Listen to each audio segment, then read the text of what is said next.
First of all, congratulations. Thank Very you. well played. What was the key, in your opinion, of this match? I mean, what did you do better? Do you think you were more brave in certain situations, especially in the tiebreakers, than him, or not? I think there was not one key moment today. There were, I think, 2 or 3 key moments. I mean, it happens when two players are playing in a good form in a Grand Slam semifinals. It's very, very small details decide, and that what happened today. I mean, first key moment for me was 5-4 in the second set when I served for a set, when he was playing maybe the shot of the tournament from back of the wall, this smash passing shot, and I saved, I think, 2 break points and then served it out. And second big key moment was as well at 4-5 in the third set when I saved 2 set points. I think I was up a break, had a really good chance for double break. I was putting a lot of energy into that game, so I'm leading with the double break, and then he saves himself from these situations, breaks me back, and almost wins that third set. And yeah, if it's 1-1 in sets, the third one is always really deciding.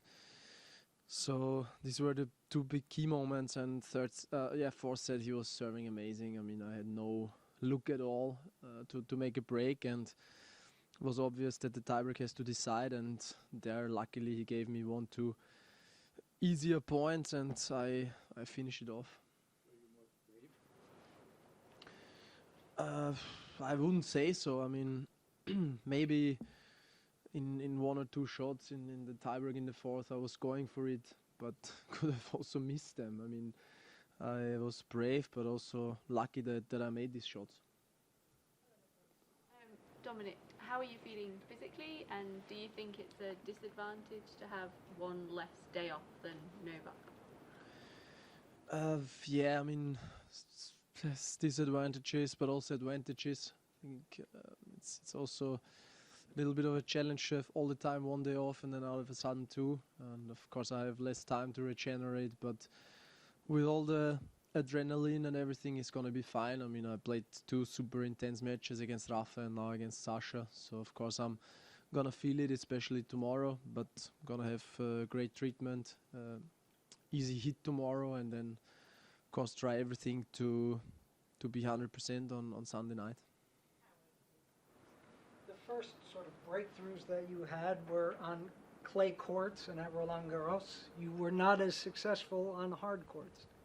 How and why did you change your game in order to be a much better hard court player and reach a final at a hard court slam? Yeah, first was Indian Wells. That victory gave me so much relief and so much confidence, because finally got my first Masters 1000 title on hard court. But I mean, there in Indian Wells in the desert, it's pretty similar to clay. It's perfect for my game, balls bouncing so high. And then I think last fall in Asia and then in the indoor season, I made this huge step forward. I really did develop my game, I think, in the right direction. Got more aggressive on hard court, started to serve smarter and to return better. And that also gave me a lot of confidence for this new year and for Australia, because I told myself, if I can be in the finals in London, the ATP finals, why not as well in a hardcourt slam? And since then I know that I'm also playing very well on the faster surfaces. Challenges of backing up a performance after playing someone like Rafa, who is, physically exhausting, and most players, after they beat him, they often lose the next match. Yeah, I think that's it's most intense matches against Rafa.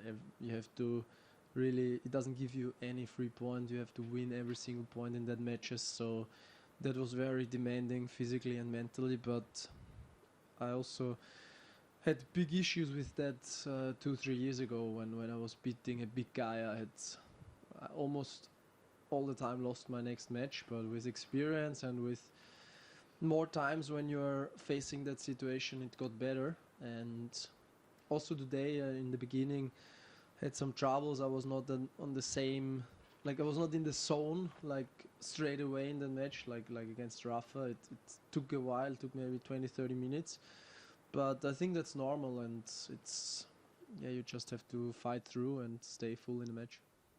Okay, we've got 3 more questions in English. 1, 2, 3. What would you say are the 2 keys that you'll need to accomplish to beat Novak on a court where he's won quite a few tough matches?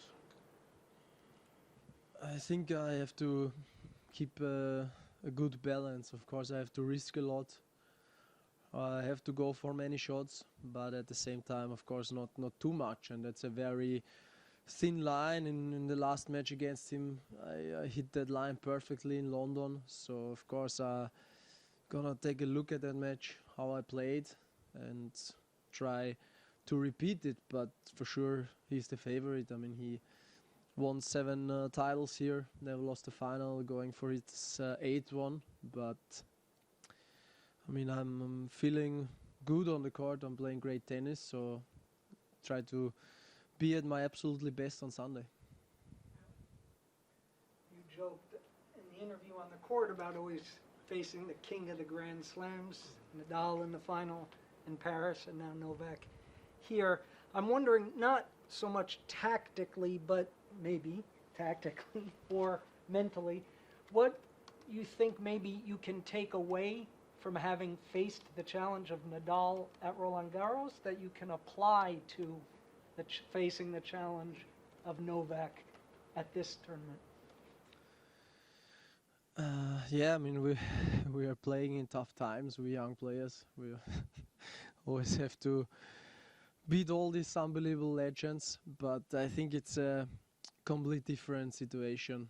I mean, of course, Rafa won Paris 12 times, Norde here 7 times. It's unbelievable achievement.